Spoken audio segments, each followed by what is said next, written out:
अस्सलाम वालेकुम स्टूडेंट्स, कैसे हैं आप सब। उम्मीद करता हूँ आप सब खैरियत से होंगे।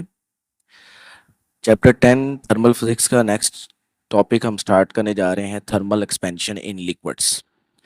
बेटा, थर्मल एक्सपेंशन के बारे में हम प्रीवियस लेक्चर में अंडरस्टैंड कर चुके हैं कि जब हम किसी भी मटेरियल को हीट अप करें तो उसका उसकी लेंथ, उसका एरिया और उसका वॉल्यूम जो है वो इंक्रीज हो जाता है। तो सिमिलरली लिक्विड भी बेटा जो है वो एक्सपैंड करते हैं।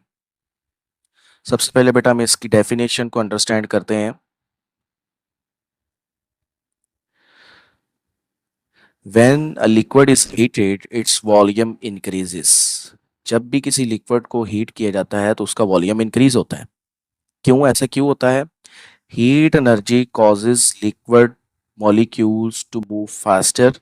जैसे जैसे हम हीट अप करते हैं तो लिक्विड के मॉलिक्यूल्स बहुत तेजी से मूव करते हैं, मेकिंग देम स्प्रेड अपार्ट, जिसकी वजह से मॉलिक्यूल्स एक दूसरे से दूर चले जाते हैं एंड ऑक्यूपाई मोर स्पेस, और वो ज्यादा जगह ले लेते हैं, यानी इनको ज्यादा स्पेस की जरूरत होती है।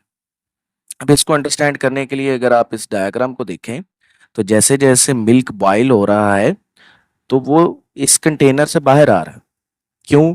क्योंकि इसका बेटा वॉल्यूम इंक्रीज हो रहा है, वॉल्यूम में एक्सपेंशन आ रही है।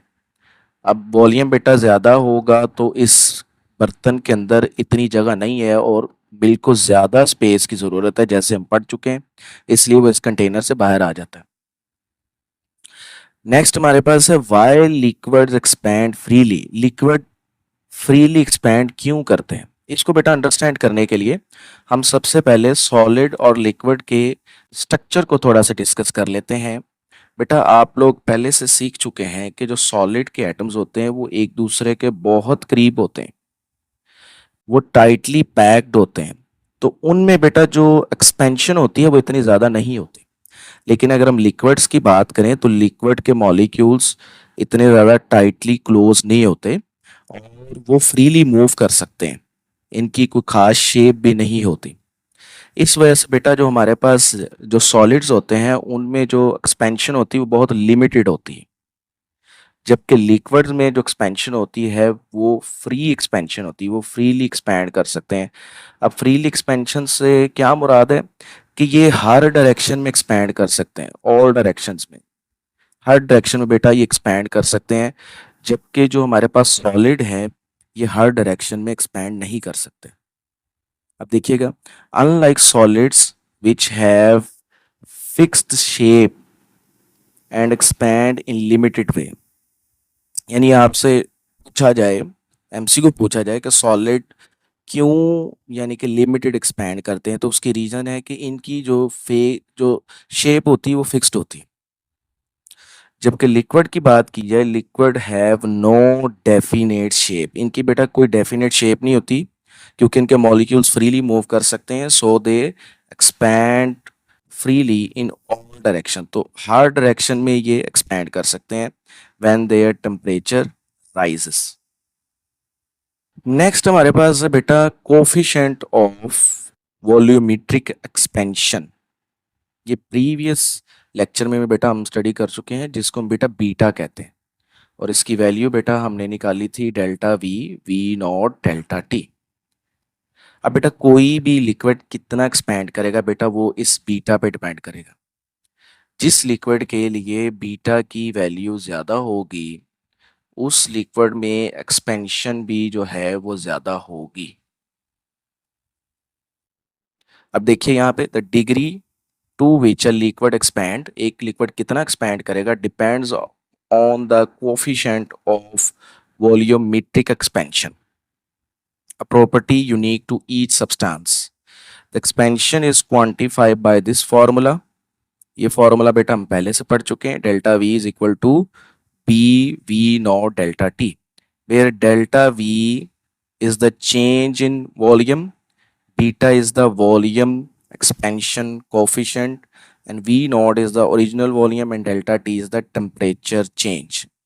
तो इस टॉपिक में बेटा हमारे पास जो इम्पोर्टेंट चीज़ है वो बेटा बीटा है, क्योंकि इसी से हम अंदाज़ा लगाएंगे कि कौन सा लिक्विड जो है वो ज़्यादा एक्सपैंड करेगा, कौन सा लिक्विड जो है वो कम एक्सपैंड करता है। नेक्स्ट बेटा हम स्टडी करेंगे एक प्रैक्टिकल एग्जांपल लिक्विड्स की एक्सपेंशन की। जिसमें हमारे पास एक लिक्विड जो है वो एक फ्लास्क में मौजूद है। ये फ्लास्क है बेटा। अज्यूम करें कि हमारे पास ये एक ऑरेंज कलर का एक लिक्विड है जो इस फ्लास्क में मौजूद है। ये यहां तक फिल्ड है पॉइंट ए तक। अब बेटा मैं इस फ्लास्क को हीट अप करना शुरू कर देता हूँ। तो जाहिर बात है हीट अप करने से लिक्विड एक्सपैंड करता है। तो ये लिक्विड बेटा आपके ख्याल में पॉइंट ए से किस पॉइंट की तरफ मूव करेगा? तो बेटा अगर हम देखें तो हमें ऐसा लग रहा है जैसे ये लिक्विड एक्सपैंड होगा और पॉइंट सी की तरफ मूव करेगा। बट बेटा यहाँ पे हम एक बहुत इंपॉर्टेंट चीज जो है वो मिस कर रहे हैं। ये बिल्कुल बेटा अगर हम इसको देखें तो ये गलत है। लिक्विड पॉइंट ए से सी की तरफ नहीं जाएगा बल्कि लिक्विड पॉइंट ए से बी की तरफ जाएगा। ये कैसे जाएगा? इसके लिए बेटा हम इस डायग्राम पे आते हैं। बेटा जब हम इस फ्लास्क को हीटअप करेंगे तो पहले लिक्विड हीटअप होगा कि पहले फ्लास्क हीटअप होगी? तो बेटा पहले फ्लास्क हीटअप होगी ना। तो बेटा जब फ्लास्क हीटअप होगी तो फ्लास्क भी एक्सपैंड कर जाएगी। जब फ्लास्क एक्सपैंड कर जाएगी तो फ्लास्क का वॉल्यूम बेटा कुछ इंक्रीज हो जाएगा। और जब फ्लास्क का वॉल्यूम इंक्रीज हो जाएगा तो फ्लास्क में थोड़ी सी स्पेस ज्यादा हो जाएगी, जगह ज्यादा हो जाएगी। तो लिक्विड बेटा जो है वो पॉइंट ए से बी की तरफ नीचे ड्रॉप कर जाएगा, नीचे आ जाएगा। यानी हमारे पास लिक्विड ए से बी की तरफ नीचे आ गया है। अब कुछ देर बाद जब फ्लास्क हीटअप हो जाएगी तो अब हीट जो है वो लिक्विड तक पहुंच जाएगी और अब जो हमारे पास है लिक्विड वो पॉइंट बी से ए की तरफ मूव करेगा, फिर वो पॉइंट ए से सी की तरफ मूव करेगा। ये बेटा रियलिटी में हमारे पास होता है। अब इसको बेटा हम अंडरस्टैंड कर लेते हैं। A common demonstration of liquid thermal expansion uses a flask when a flask is heated. When heated, the glass expands first, dropping the liquid level. जैसा कि बेटा मैंने आपको अभी बताया है, फ्लास्क पहले एक्सपैंड करेगी तो जो लिक्विड का लेवल है वो ड्रॉप हो जाएगा, वो ए से बी की तरफ आएगा, फ्रॉम ए टू बी। और इसको बेटा हम कहेंगे एक्सपेंशन ऑफ फ्लास्क। ए जो बेटा है वो एक्सपेंशन ऑफ फ्लास्क है। अब बेटा जब ये पॉइंट बी पे पहुंच जाएगा लिक्विड हमारे पास, अब हीट लिक्विड होना शुरू हो जाएगा और अब बी से वो सी की तरफ मूव करेगा।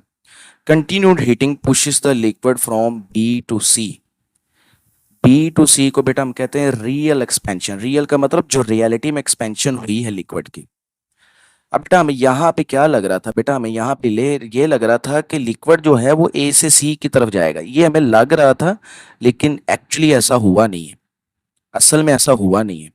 तो बेटा what the observer see, observer का मतलब मैं जो देख रहा हूँ वो मैंने ये देख, मुझे ये ऐसा लग रहा था कि जो लिक्विड है वो ए से सी की तरफ जाएगा, जिसको हम बेटा कहते हैं अपेरेंट एक्सपेंशन। ये जो हमें लग रहा था कि लिक्विड ए से सी की तरफ जाएगा, एक्चुअली ऐसा हुआ नहीं है। इसको बेटा हम कहते हैं अपेरेंट।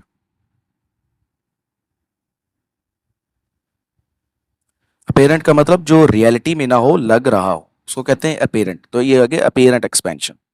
तो बेटा टोटल जो रियल एक्सपेंशन है वो कितनी बनेगी? तो लिक्विड हमारा बी से सी की तरफ गया तो टोटल हमारे पास बी टू ए और ए टू सी, इन दोनों को ऐड करने से हमारे पास बेटा टोटल जो बनेगा वो यहां से लेकर यहां तक बनेगा, जो कि हमारे पास है बी सी। तो टोटल एक्सपेंशन बेटा बनेगी B C is equal to A C plus A B. Important note बेटा ये है कि real expansion is always greater than apparent expansion. बेटा बहुत इंपॉर्टेंट पॉइंट है, ये आपसे एमसीक्यूज में पूछा जा सकता है कि रियल एक्सपेंशन जो है वो हमेशा ग्रेटर होती है अपेरेंट एक्सपेंशन से। आई होप आपको ये समझ आ गया होगा। अब नेक्स्ट बेटा मूव करते हैं इसके कुछ इंपॉर्टेंट एमसीक्यूज की तरफ जो पूछे जा सकते हैं बोर्ड में।